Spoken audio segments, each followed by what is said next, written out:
There are some insanely powerful SCPs out there, like the ones that could rip the world apart and even tear down the universe as we know it. There are beings that the SCP Foundation has cataloged as being the source of creation itself, or things that are trying to destroy all of creation. Oh, this sounds like so much fun. Well, it doesn't matter if these things are good or evil. We came here to learn about the different ways they could possibly kill us. Hello again, I'm your host, Chade Arena. Welcome back, most amazing Top 10 family. Today we're going to be counting down the list of the top 10 scary SCPs that could end existence, part 2. You guys loved part 1 so much that we had to keep the ball rolling. And if you haven't seen part 1 yet, then what are you doing? Go watch that video right now. I reference it a bunch in this video, so you're going to want to go check that out. Also, stick around until the end of this list because I'm going to be doing some more pet shoutouts, which you guys love so much. Remember, if you want me to shout out your pet, you can hit me up on Instagram. Without taking any longer, let's get into this list. At number 10, we have SCP-2317. Deep in the SCP Foundation is a secret that most people, even people who work there, have no idea is real. They have built a containment center around a large door that's made entirely of wood. Why is this door so important? Why should we be afraid of it? Well, if this door was open, it would unleash what is behind this door, which is a massive cosmic demon from another dimension that only has one goal. It wants to end life in the universe, and it can do that because it can just swallow planets whole in one bite. You know, 2-bite brownies were even smaller than that to this guy, our whole planet. At number 9, we have SCP-3003. Brain bugs are one of the best horror tropes. They never get old. It's like zombies with a nice hint of sci-fi. Now, this SCP is just that. It's a parasite beetle that works its way into intelligent life, and then it starts to control it so it can add things to its hive mind. It has been discovered that a planet light years away from our own has been working to get closer to us. Why? Because it has been enslaved by these brain bugs and wants to come here to make us part of their undead army. There are 30 billion people on this planet, and they are all infected. However, their forced servitude to these brain bugs has made them one of the most advanced and happy civilizations we could possibly fathom. So it's a toss-up. You get world peace and advanced tech, or you get free will. You can't have them both. At number 8, we have MEKHANE, the broken god. If you watched our last video, then you will know that we talked about the god of flesh. That is the cause of all creation in the universe. Now, what triggered that creation? It was a fight between this god and that god, according to the SCP Foundation. MEKHANE, if I am saying that right, it sounds like I'm saying McCain, like those people who make those frozen french fries. This is very different. It has nothing to do with french fries. This MEKHANE is the god of all technology and is worshipped by the Church of the Broken God. He has the power to create and shape tech in all forms, from the most primitive to the most advanced creation your mind couldn't even fathom. He exists beyond dimensions, and he is currently floating around through space in an unconscious state. Even the smallest molecule falling off this guy can be powerful enough to end all life on Earth. And while he is conscious, he has the ability to access all knowledge in the multiverse. Basically, this guy's a god beyond anything we could comprehend, but why isn't he number 1? How powerful do you have to be number 1 on this list? At number 7, we have the Hanged King. Remember that techno god we just talked about? Well, this guy would be above him in the hierarchy. The Hanged King is a ruler of an interdimensional space that is inhabited by a kingdom of elder gods. These things aren't the most powerful beings in the known multiverse according to the SCP Foundation, but any one of them could create or destroy a universe at will. Sometimes they do by accident.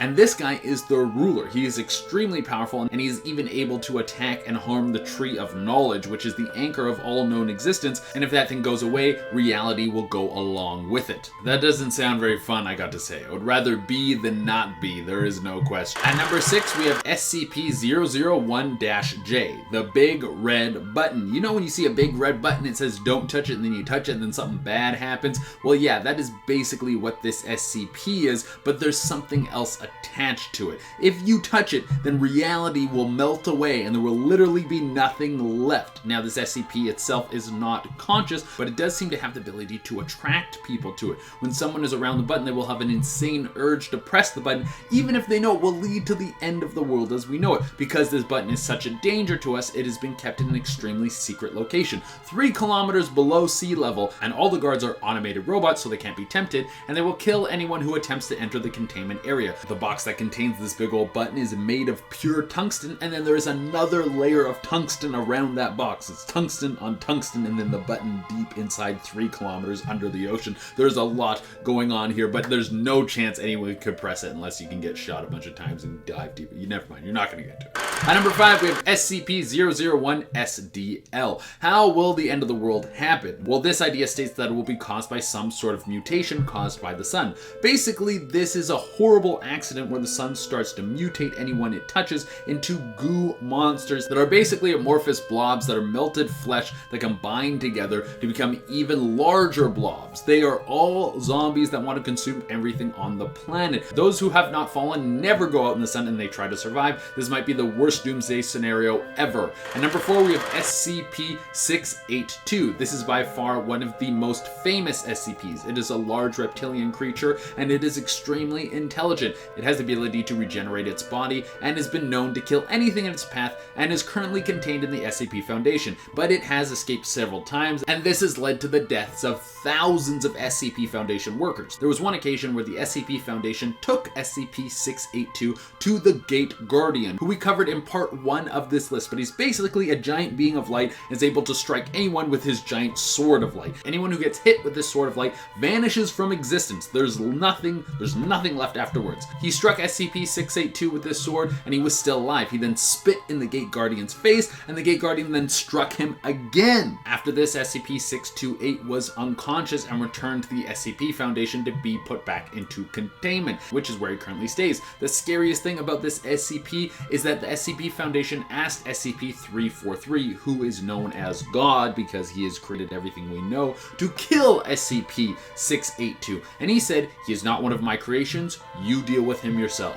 Whoa, that is freaky. At number 3, we have SCP-3007. This SCP only exists if we know it exists, so I probably shouldn't be telling you this, but I'm going to tell you anyways. If you become aware of SCP-3007, you will visit a world next time you fall asleep. It's a mirror world to our own and basically has all the same horror tropes of a regular horror dream world, where if you die in there, you die in real life. There's a being in this world that is SCP-3007. It has the ability to shape reality and twist beings into whatever it wants to. It has done this to intelligent life for millions, possibly billions of years, taking over entire planets by infecting their minds and then have them spread the word of its existence until they're all trapped in its dimensions, and it can warp them forever, torturing them endlessly. That's not cool. At number 2, we have SCP-999. Now, this SCP is a weird one because if you look up SCP-999, it just looks like a little blob with a huge smile that has been nicknamed the Tickle Monster. Why would it be on this list? Well, there's something called the Scarlet King that was on our first list, which is basically the devil of all lower dimensions and has created everything evil ever. Well, this SCP was the strongest Leviathan